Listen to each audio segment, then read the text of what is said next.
Bonsoir chers téléspectateurs, un réel plaisir de vous retrouver sur votre chaîne panafricaine. Aujourd'hui, nous recevons sur ce plateau de questions et débats un député à l'Assemblée nationale, ancien ministre de l'Énergie et du Développement des énergies renouvelables. Il a été plusieurs fois ministre. Il est le président de la République des valeurs, M. Thierno Alassane Sall. Bonsoir M. Thierno Alassane Sall. Bonsoir Madame Fati, très heureux de me retrouver sur cette chaîne panafricaine que je salue et je vous encourage beaucoup. Merci M. Sall, merci d'avoir accepté l'invitation d'Africa. Il est présenté comme un homme de rigueur, ancien ministre et compagnon de lutte du président de la République, M. Macky Sall. Ce natif de Thiès est devenu l'un des opposants les plus virulents du régime qu'il a participé à bâtir avant même la victoire de 2012. Mais aussi au lendemain de l'élection du candidat Yonou Yorkouté, cet ingénieur de l'aviation civile a connu une carrière assez fournie. Il fut notamment représentant de l'ASECNA au Sénégal et aux Comores, ancien directeur général de l'Agence de régulation des télécommunications. Plusieurs fois ministre, Thierno Alassane Sall s'est illustré par son départ fracassant en 2017 du département d'énergie renouvelable. Le dossier de la compagnie pétrolière Total a brisé une relation politique de longue date. Est-ce que vous pouvez revenir sur cet épisode? Qu'est-ce qui s'est réellement passé? Disons que mon départ du gouvernement est intervenu à la suite de différences sur plusieurs sujets. Il vous souviendra que j'ai quitté une première fois le gouvernement en 2014 pour des différends dans la gestion de certains dossiers importants du pays. Je suis revenu en 2015 à la tête du département de l'énergie et il y avait plusieurs dossiers à litige ou litigieux, notamment le dossier Petrotim, où un homme d'affaires tel qu'on en rencontre qu'en Afrique, Franck Timis, qui n'aurait jamais dû entrer dans le secteur pétrolier sénégalais et entrer dans des conditions extrêmement opaques et a voulu partir en vendant à la compagnie américaine Cosmos et à BP, le tiers qui lui restait, dans des conditions extrêmement défavorables pour l'État du Sénégal. C'était le dossier le plus urgent et s'y est ajouté en marge le dossier de la signature du contrat avec Total, qui nous avait proposé aussi pour un bloc qui était convoité par plusieurs grandes compagnies pétrolières internationales à travers le monde, dont Shell, Exxon, BP. Et donc Total nous avait fait une offre ridicule. Donc ces deux dossiers sont intervenus dans la même semaine. Et je pense même que le dossier Total a été mis en avant pour un peu éclipser par le président de la République, pour un peu éclipser le dossier Petrotim, où le nom de son frère et de certains de ses proches était souvent agité par l'opposition. Et c'est pour avoir refusé non seulement la rétrocession ou la cession par Timis à BP, Cosmos, du tiers de ce qui lui restait dans les droits de Saint-Louis offshore profond et de Kayar offshore profond, où on avait découvert du gaz qui va être bientôt entré en exploitation. Donc c'est pour avoir refusé cette cession qui était à tout point de vue contre les intérêts du Sénégal, et pour avoir aussi et surtout refusé de signer le contrat avec Total, que j'ai dû démissionner le 2 mai 2017. Mais ces deux dossiers qui étaient vraiment intervenus au même moment, l'affaire Total ayant éclipsé de par sa dimension internationale l'affaire Timis qui est tout aussi grave. Vous avez démissionné ou vous avez été démis de vos fonctions? Disons que, comme je l'ai écrit dans le livre et comme plusieurs témoins ont eu à le montrer, que pendant toute une semaine, il y a eu moult pression pour m'amener à réviser ma position et j'ai dû rencontrer le président de la République, son ancien Premier ministre Boun Abdallah Dionne à plusieurs reprises où j'ai marqué mon opposition farouche et déterminée. Ils ont essayé d'envoyer des négociateurs, ce que j'avais refusé. Et j'ai tenu aussi à me présenter le jour de la signature pour ne pas me dérober et donner l'impression d'avoir fui. Mais comme je l'ai dit et démontré dans le livre, j'ai été assailli de SMS par le Premier ministre la veille jusqu'au moment où j'arrivais au palais pour me supplier de signer. Il y a eu des intervenants et des intermédiaires de toutes sortes qui sont venus. Donc c'est véritablement une démarche de rupture que j'ai engagée jusqu'au bout. D'accord. M. Sall, est-ce que cette rupture vous a poussé à créer votre parti dénommé République des valeurs? À quoi vous faites référence? Je vais faire une petite transition, si vous permettez, pour répondre à votre question. Ce qui est surtout rare au Sénégal, c'est de constater un ministre de la République qui, sur des questions de principe, dit non et non et non, totalement et clairement. Et il n'y a aucune controverse à ce sujet, que ma rupture avec le président de la République et le gouvernement intervient sur un différend fondamental sur les intérêts du Sénégal. Et je crois aussi avoir suffisamment démontré, et là ils n'ont pas contesté, que c'est moi qui avais raison. Donc, nous avions engagé le projet. Je suis membre fondateur du parti présidentiel, l'Alliance pour la République. J'ai dirigé la structure des cadres au niveau national. Et j'ai participé à écrire le programme. J'étais celui qui était chargé de coordonner le programme qui deviendra plus tard Yoonu Yokkute. Donc, nous étions véritablement ceux qui ont vendu l'idée d'une autre Afrique. D'une Afrique qui doit porter son projet de développement et d'émancipation. Et je ne peux pas, après avoir combattu un régime comme celui de Wade sur des bases de principes, venir m'agenouiller et renouer mes principes. C'est au nom de ces principes et pour la continuation et la perpétuation de ce combat que nous avons voulu poursuivre l'aventure à travers le parti politique dénommé République des Valeurs.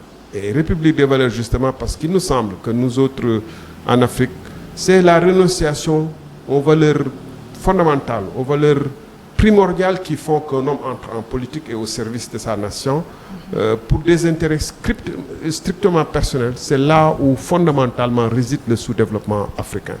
Nous n'avons pas beaucoup d'ambition pour nous-mêmes, pour nos pays, que généralement de s'enrichir et de trouver son propre compte. Vous défendez les valeurs républicaines. Ah, ça, je crois quand même qu'au moins au Sénégal, il y a des hommes et des femmes de qualité qui me le reconnaissent. Je vous citerai par exemple celui qui fut mon Premier ministre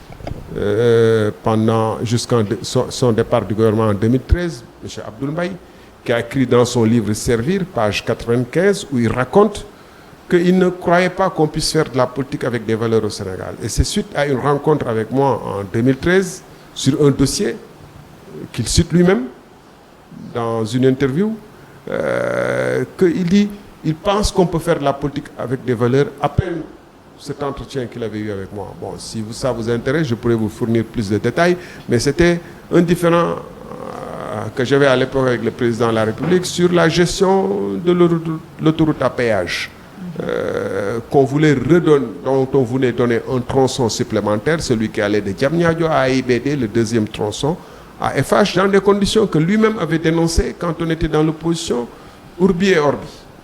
Je crois qu'il est important d'être un homme de parole, d'être un homme adossé à ses valeurs, pas un homme rigide, pas un homme borné, mais un homme qui comprend les enjeux fondamentaux du développement africain et qui défend corps et âme les intérêts stratégiques de nos pays. Le président de la République a procédé à un remaniement ministériel.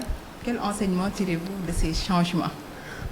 Quand on fait un changement à 4 mois de l'élection présidentielle, en introduisant des gens qui n'ont aucune expérience gouvernementale et qui auront 2 mois au moins pour se familiariser à leur dossier, on voit bien que ce n'est pas un changement pour plus de performance, c'est un changement pour faire de la campagne électorale.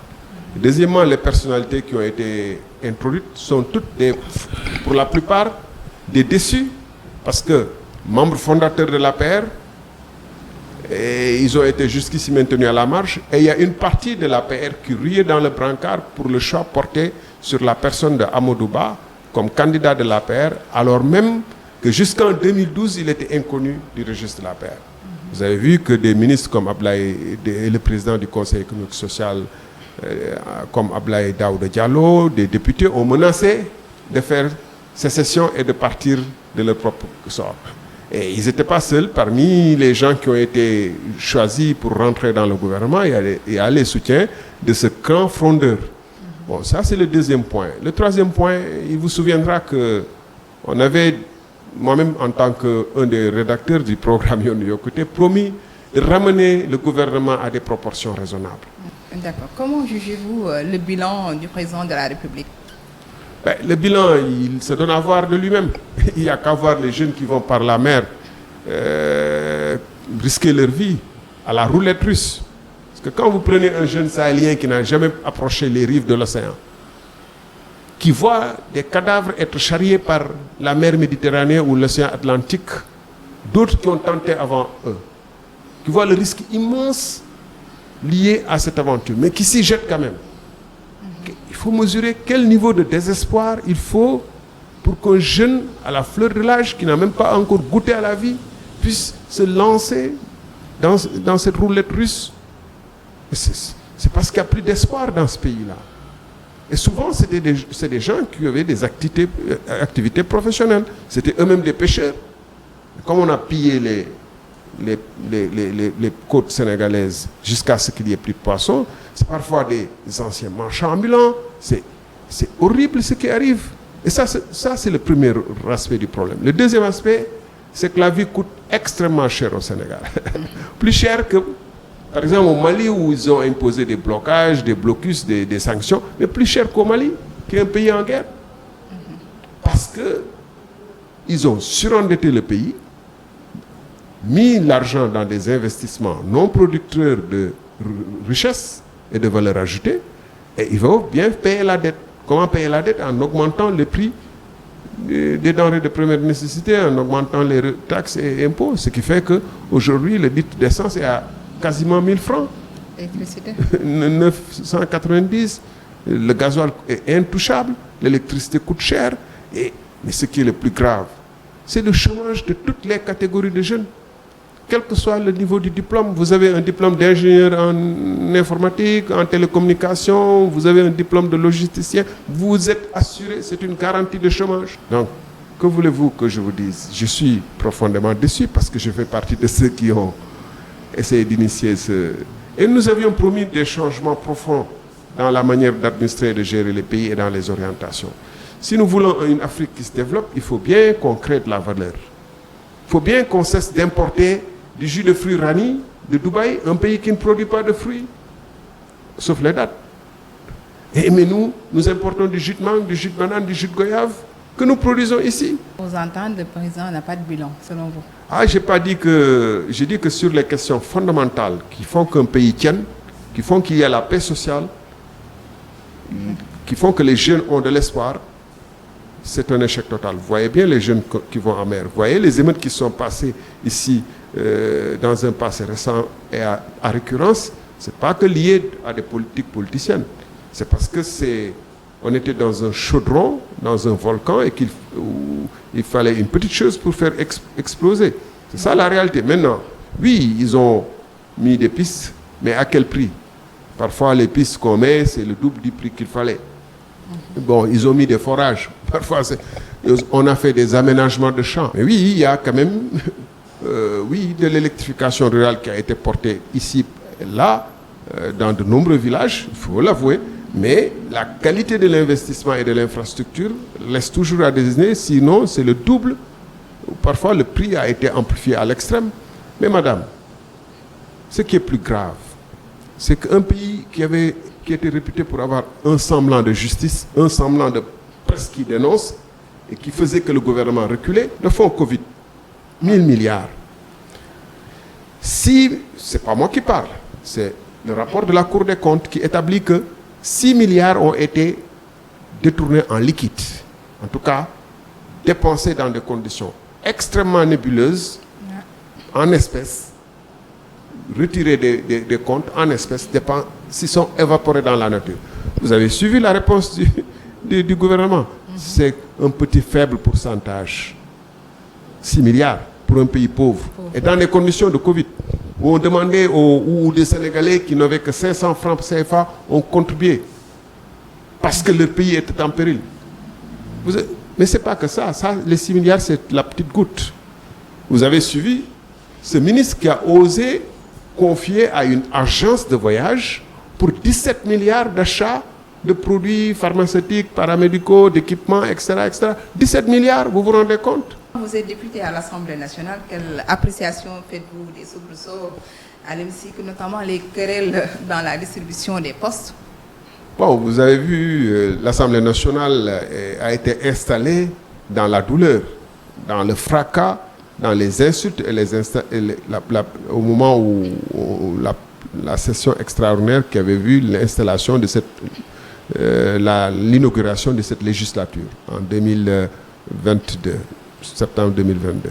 Ils ont fait une coalition des contraires. Comment pouvez-vous comprendre une coalition dans laquelle vous retrouvez tous ceux qui se tripaient et qui s'insultaient hier, depuis le PDS jusqu'au PASTEF, en passant par le Parti Socialiste, des dissidents du PDS, des dissidents du Parti Socialiste, des gens qui ne se retrouveraient nulle part ailleurs. Et ils ont eu les résultats électoraux qu'ils escomptaient après les élections législatives, mais déjà, pour installer le premier bureau et choisir un candidat, un seul candidat à opposer au candidat de l'APR comme président de l'Assemblée nationale, ils n'ont pas su s'entendre, vous vous souviendrez. Ouais.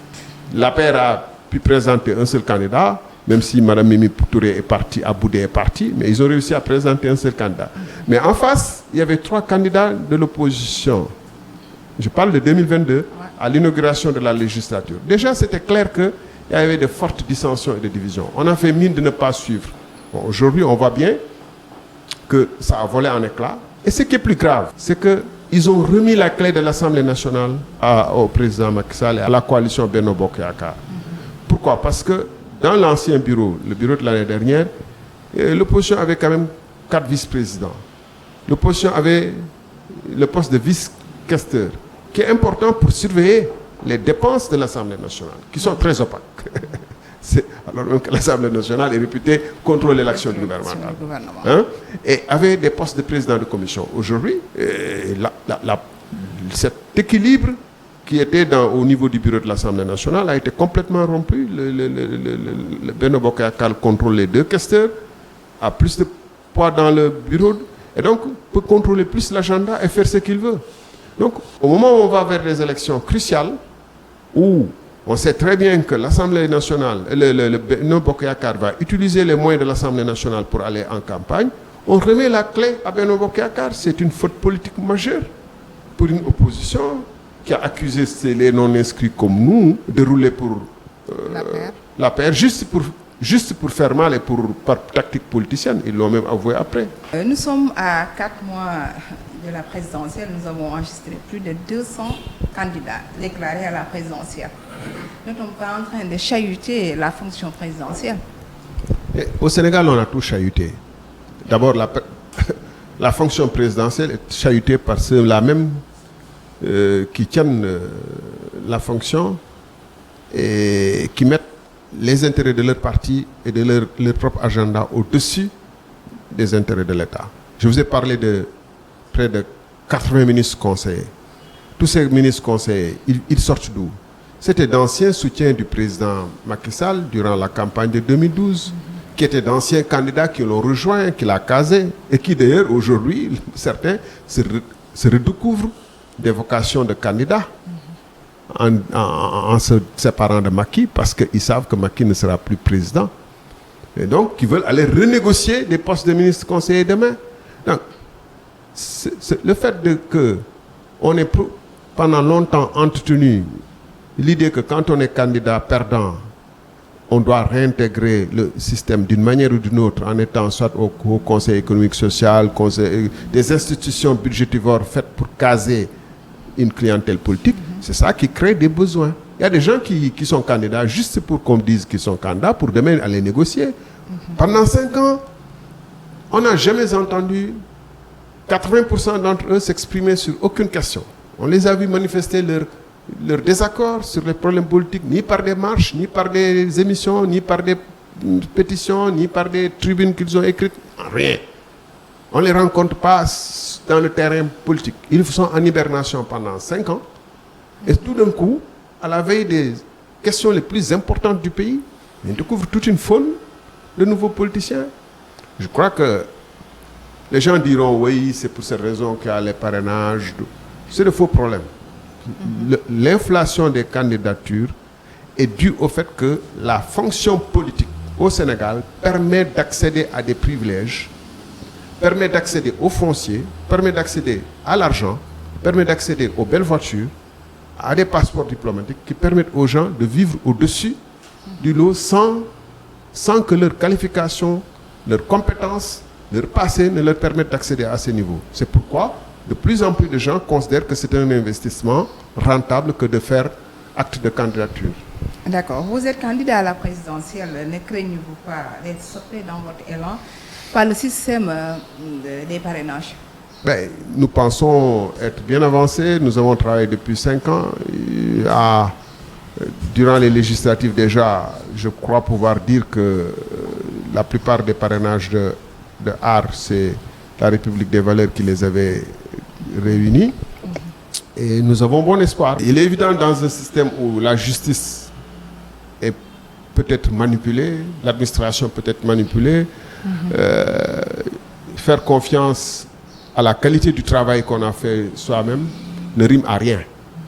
On peut toujours être victime d'un coup tordu parce qu'on est dans un système où, comme je l'ai dit, le ministère de l'économie est partisan, le ministère de l'Intérieur est partisan, la justice dans son essence est partisane, donc on n'est pas à l'abri de coups tordus. D'accord. Malheureusement. Et paradoxalement, pour faire point et faire un clin d'œil à nos téléspectateurs africains, paradoxalement, ce sont ces pays-là qui veulent donner des leçons à d'autres sur des questions de démocratie. Voyez-vous, moi je suis contre les coups d'État, en particulier ce qui s'est passé au Niger, je suis contre. Mais la CEDEAO n'a aucun droit, de par les textes qui la constituent, il n'est pas inscrit là-dedans qu'on lui a donné le droit d'aller intervenir dans les affaires intérieures d'un État. Et vouloir redresser, s'instituer comme un tribunal pour redresser les soi-disant torts à l'intérieur d'un État. Alors qu'eux-mêmes, ils passent leur temps à créer des torts chez eux, sans que personne ne dise. À chambouler tout le pays, sans dessus-dessous, au Sénégal, ou à faire des coups d'État constitutionnels, s'arroger des troisièmes mandats auxquels ils n'ont pas droit, etc. Donc, je pense que l'Afrique a ses problèmes partout. Mais il nous faut que nous essayions ensemble, chacun dans son pays, de trouver les voies et moyens de faire de dépassement et de repenser nos institutions africaines aussi, la CEDEAO, l'UEMOA, qui de toute façon n'ont pas encore rempli le rôle dans la mesure où les échanges entre les différents pays africains restent d'un niveau extrêmement faible. Quel commentaire faites-vous de la réintégration de l'opposant Ousmane Sonko dans les listes électorales, une justice qu'il a toujours contestée? Que tout le monde a contesté parce que, en vérité, il n'appartient pas au ministère de l'Intérieur, ce qui prouve son caractère partisan, de séquestrer M. Ousmane Sonko chez lui, en résidence surveillée, en dehors de toute décision de justice, d'empêcher même que ses avocats puissent aller lui rendre visite. Je rappelle que même quand on est prisonnier, dans les liens de détention comme les prisons centrales et autres, mais on a droit à la visite, on a droit à la visite de sa famille, de ses amis, des avocats. Mais M. Ousmane Sonko, pour la première fois dans l'histoire du Sénégal, a été mis en résidence surveillée chez lui, en dehors de toute décision de justice, déposé là-bas par la gendarmerie. Et on dit qu'on ne sait pas où il est en contumace. Le temps de pouvoir considérer dans le jugement de l'affaire Adji Sarr Ousmane Sonko, de pouvoir profiter de ce qu'il est en contumace et de le rayer définitivement. Cette manœuvre était trop grosse et grossière et absolument inacceptable. Et c'est pourquoi il était prévisible. Moi, j'avais pris position avant même le jugement de Ziguinchor pour dire que si le droit est dit, il n'y a aucune façon que le tribunal ne puisse pas annoncer et décider de sa réintégration. D'accord. Juste une dernière question. Et enfin, parlez-nous un peu de votre programme que vous allez présenter. Un peu ou beaucoup? C'est le plus important, le programme. Juste un peu, le résumé. Donc nous voulons que le Sénégal soit une fabrique, une usine pour elle-même et pour l'Afrique de l'Ouest. Nous voulons que le Sénégal soit l'université de l'Afrique de l'Ouest. Nous avons de brillants formateurs, nous avons de potentiel, nous avons été la première université de l'Afrique de l'Ouest et nous avons encore des compétences là-dessus. Alors, nous voulons être la clinique de l'Afrique de l'Ouest parce que nous avons de brillants médecins, nous avons de l'argent pour construire, vous voyez, vu Diamniadio, on a construit de beaux stades, Dakar Arena, etc., etc. Mais pourquoi ne pouvons-nous pas construire des hôpitaux de premier niveau, de premier rang mondial avec des très brillants, et maintenant la télémédecine, etc., permettre au Sénégal de bénéficier des mêmes qualités de services que dans tous les pays. C'est pourquoi tout ça sera fondé aussi sur une révolution numérique. Quand Singapour a aucune richesse naturelle, pas de pétrole comme nous, zircon, pas de... Mais quand Singapour a été confronté à la question de développement, ils sont posés sur la table. Quelles sont les perspectives qu'on peut donner pour développer le pays? Ils ont fait un plan sur 25 ans. Ils s'en sont tenus parce qu'ils avaient la conviction et les valeurs qu'il faut. Pourquoi on dit République des valeurs? Pour se sacrifier pour que le pays se développe. Et comme le dit le Premier ministre de l'époque, nous sommes passés du tiers-État, du tiers-monde, au premier des mondes. From third to first world. Monsieur Sall, merci d'avoir répondu à toutes nos questions. La chaîne panafricaine vous remercie de votre disponibilité. C'est moi qui vous remercie et je vous souhaite bon vent. J'ai beaucoup suivi vos émissions. Il m'arrivait, j'ai vécu dans beaucoup de pays africains, il m'arrivait quand je ratais l'actualité du Sénégal ou d'ailleurs, de me mettre à Africable pour suivre. Je crois que c'est un projet important. Il faudrait peut-être réfléchir à comment faire en sorte que nous fassions l'information africaine pour les Africains, par les Africains. Nous voyons bien que les conflits en Ukraine, les conflits en Israël montrent qu'on nous vend les positions des Occidentaux en général ou Al Jazeera, etc. Nous devons aussi être indépendants sous ce registre et nous vous encourageons. Ok, merci beaucoup. Chers téléspectateurs, merci d'avoir suivi votre émission, ces questions à débattre. Je vous donne rendez-vous prochainement avec une autre personnalité. Merci et bonsoir.